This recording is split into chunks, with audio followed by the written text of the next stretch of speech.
Well, so far we've looked at two sources of weather information that you'll use for pre-flight planning. The METAR, which gives you existing airport weather, and the TAF, which provides airport forecasts. Now, while they offer you solid information at those airports with reporting stations and forecasters, they still neglect huge chunks of the sky and scads of non-reporting airports. So, I can hear you wondering, is there some magical amulet that will help you conjure up weather forecasts for those en route areas and those non-METAR TAF airports? Well, Shazam! Ladies and gents, permit me to introduce to you the area forecast, your talisman for warding off evil weather spirits over those much larger pieces of real estate. Now, area forecasts are issued 3 times a day, and they cover an expanse of several states. This chart shows each of the 6 areas that the area forecasts cover in the lower 48 states. And like most government inventions, the area forecast has an abbreviation, FA. A little backwards maybe, but that's what they use. And each area forecast is divided into 4 sections: the header, the precautionary statements, the synopsis, and VFR clouds and weather. So let's look at the different sections and see what wizardry they contain. The first section of the area forecast, the header, tells you what area it's issued for, the date and time it was issued, the valid times of the forecast, and what states or areas it covers. So you can see that this forecast is for the area covered by the Salt Lake City office. It was issued on the 14th day of the month at 10:45 Zulu, and the forecast is valid on the hour after it was issued, so in this case it's valid at 1100 Zulu. Now you're also told the valid periods for the weather information in the other sections, the synopsis, the VFR clouds and weather, and the outlook. So let's take a look at the valid time on the synopsis. The synopsis is valid for 18 hours from 1100 Zulu until 0500 Zulu on the next day, the 15th day of the month. The VFR clouds and weather are valid until 2300 Zulu on this same day. And the outlook is good for the last 6 hours of the forecast, or from 2300 Zulu on the 14th until 0500 Zulu on the next day, the 15th day of the month.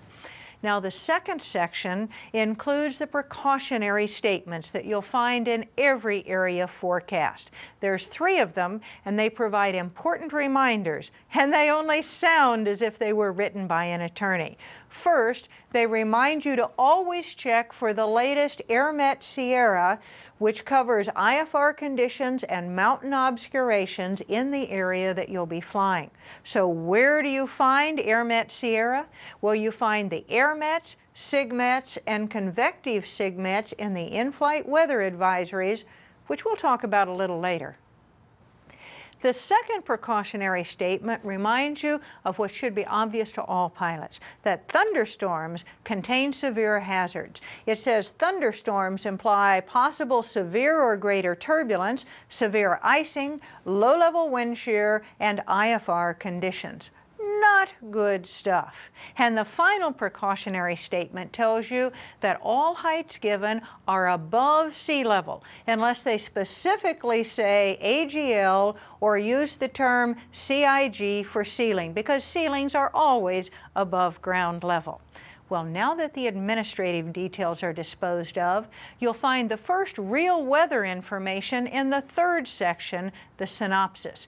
The synopsis states the big picture. It tells you what's happening with low and high pressure systems, fronts, and so on. Now, the forecasters will also tell you here about low ceilings or visibility, strong winds, or anything else that they consider useful. In this example, they let you know that high pressure over northeastern Montana will continue to move eastward gradually, and that low pressure over Arizona, New Mexico, and western Texas will be remaining generally stationary. And aloft, up in the atmosphere, there's a trough that extends from western Montana into southern Arizona, and that will be remaining stationary. Now the final section of the area forecast is the VFR clouds and weather. While the synopsis talks about a general geographic area, the VFR clouds and weather section gets a bit more specific. And here they give you a 12-hour specific forecast followed by a 6-hour outlook.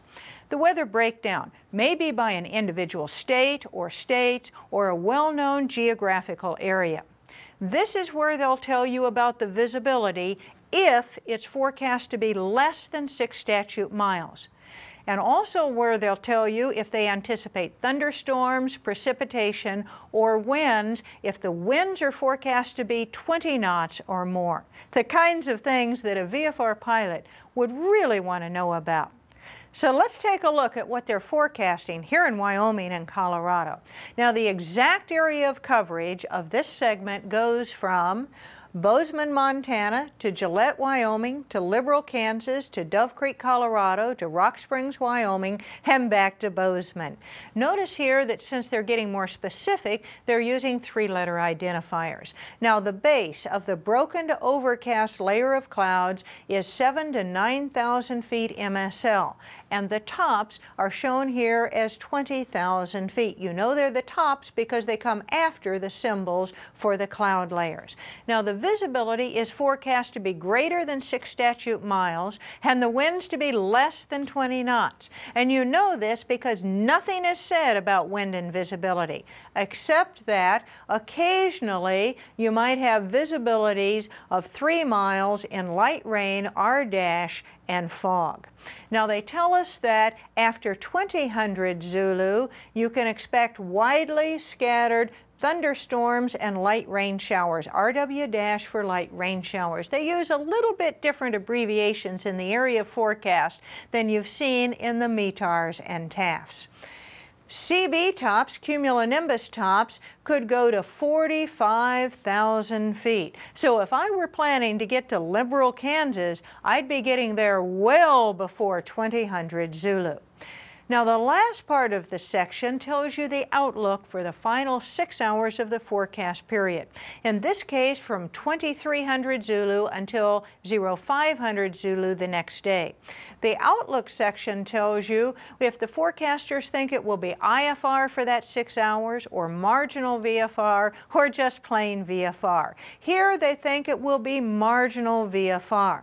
Why is it going to be marginal VFR? Well, for one reason, due to ceilings, because it says CIG, meaning the ceiling should be between 1,000 and 3,000 feet, but also marginal VFR due to visibility because it has RW for rain showers, so they're expecting the visibility to be 3 to 5 miles because of rain showers. So area forecast can be good luck charms for your flight planning chores, even if you don't have a terminal forecast, and they'll give you a good feel for areas of weather that might cause you concern. Thus armed, you'll be able to leap skyward with confidence, even in those untapped, non-METARed portions of the planet.